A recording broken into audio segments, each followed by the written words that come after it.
Hi, sir. Hi, everyone. Today, we're going to apply the Java Event Listener function to our Laboratory 1 today.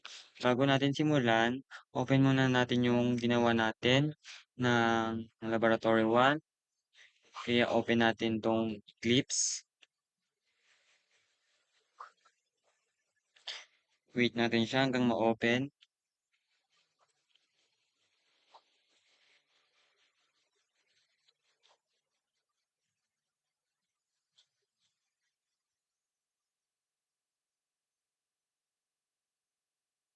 So, ito yung aking project.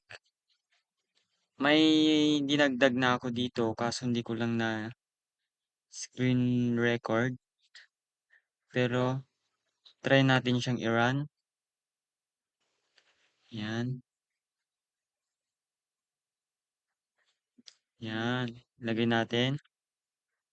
Pangalan natin. Full name. Tapos, yung gender. Lagay tayo ng username. Yan. Tapos, password.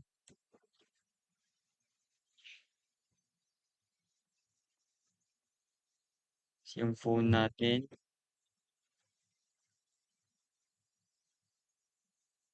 Address.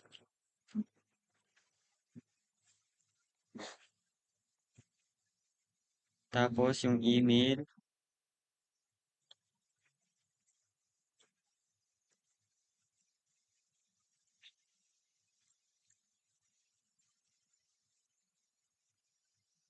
Zip code na ng sa yung bar natin.